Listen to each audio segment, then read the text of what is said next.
कैसे हो? सब बढ़िया कहिए। और तुम्हें पता भी है अभी मैंने क्या देखकर खत्म किया है? नहीं।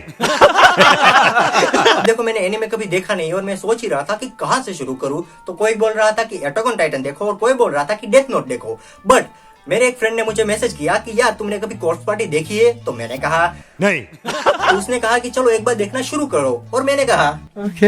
अब मैं सोच ही रहा था कि ये एनीमे ही तो है, ज्यादा से ज्यादा डरावना क्या ही दिखा देगी। और यही सोचकर मैंने ये सीरीज देखना शुरू की।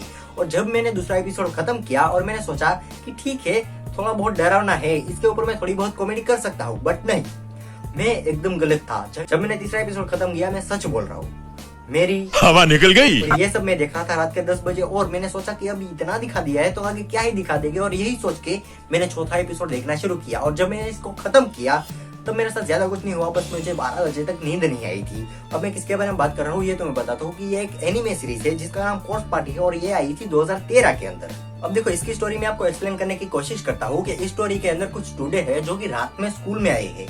जी हाँ, रात में स्कूल में आए हैं, पता नहीं क्यों। अब देखो, आगे बढ़ने से पहले मैं आपको स्पॉइलर वार्निंग दे देता हूँ कि इसके अंदर आपको स्पॉयलर्स देखने को मिलेंगे, तो इसलिए बी अवेयर। अगर आप रेडी हो तो जरूर देखना, अगर रेडी नहीं हो ना पहली फुर्सत में निकल। बेसिकली ये स्टोरी के अंदर ये जो स्कूल है, उस स्कूल की जगह पर वहाँ पर एक पुराना स्कूल हुआ करता था जो कि तब भी हॉन्टेड था। और इस हॉन्टेड स्कूल के अंदर बहुत सारी आत्माएं थी और उस आत्माओं के बीच में से एक आत्मा थी जो कि इंटरनेट पर ब्लॉग लिखती थी। जी हाँ, इंटरनेट पर ब्लॉग लिखती थी और इसके पीछे का लॉजिक अभी तक मुझे पता नहीं चला है। और वो अपने ब्लॉग के अंदर एक चार्म के बारे में लिखती है कि जो भी फ्रेंड साथ में रहना चाहते हैं बट वो साथ नहीं रह पा रहे, वो इस चार्म को यूज करके अपनी दोस्ती को बरकरार रख सकते हैं दूर रहते हुए भी।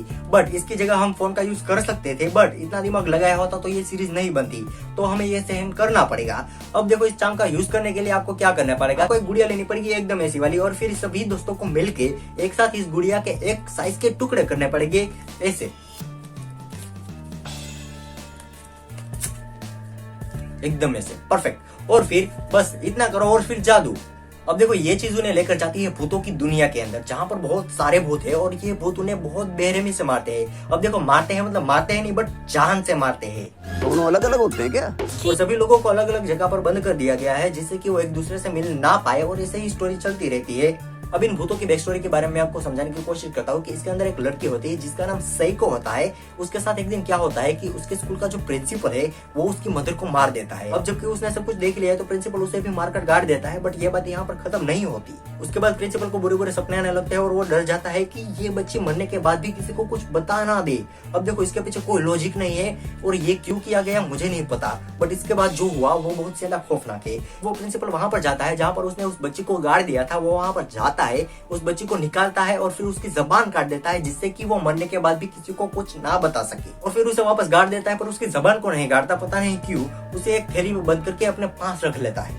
और फिर इस दुखद घटना के बाद उस बच्ची की आत्मा भूत बन जाती है ऑब्वियसली, और फिर वो उसी प्रिंसिपल को ज़ॉम्बी बना के उसकी मदद से लड़कियों को किडनैप करवाती है। और फिर किडनैप करवाने के बाद उन्हें लाइन में लेटा देती है और लाइन में लेटा देने के बाद उनकी आंखें निकाल देती है और उनका आंखें निकालने के बाद उनकी जबान काट देती है और उनकी जबान काटने के बाद उन्हें बड़ी बेरहमी से कैंची से मार देती है। और जब ये सीन दिखाया गया है ना, बहुत ज्यादा डर लगा था, इतना ज्यादा डर कि और इन आत्माओं से पीछा छुड़ाने के लिए सिर्फ एक ही उपाय है कि उनकी आत्माओं को मुक्ति दिलाओ। और उनकी आत्माओं को मुक्ति दिलाने के लिए उन्हें रियलाइज करवाना होगा कि उन्होंने जो भी किया है वो गलत है, यानी कि उन्हें गिल्टी फील करवाना होगा। अब एंडिंग की बात करें कि जब ये स्टूडेंट वापस रियल वर्ल्ड में जाने की कोशिश करते हैं तब ये 2 स्टूडेंट ही वापस क्यों पहुंच पाते हैं और ये एक स्टूडेंट वापस क्यों नहीं पहुंच पाता। देखो, इसके पीछे का राज ये है कि ये जो स्टूडेंट है उसने किसी और स्टूडेंट का पेपर यूज किया था चार्म को यूज करने के लिए। अब देखो, चार्म काम कैसे करता है ये मैं तुम्हें समझा देता हूँ।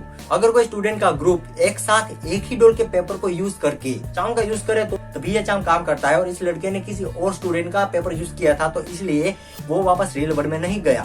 अब देखो, अगर तुम एनीमे नहीं देखते हो तो तुम यहाँ से शुरू कर सकते हो, क्योंकि पहली बात तो ये बहुत अच्छी है, दूसरी बात इसके सिर्फ 4 ही एपिसोड है इसलिए तुम्हारा टाइम वेस्ट नहीं होगा, और तीसरी बात कोई पॉइंट ही नहीं है। और कुछ जगह पर लॉजिक लगाने की कोशिश मत करना वरना तुम्हारा दिमाग घूम जाएगा। तो आज के लिए इतना ही, मैं मिलता हूँ तुम्हें अगले वीडियो में, तब तक के लिए बाय बाय।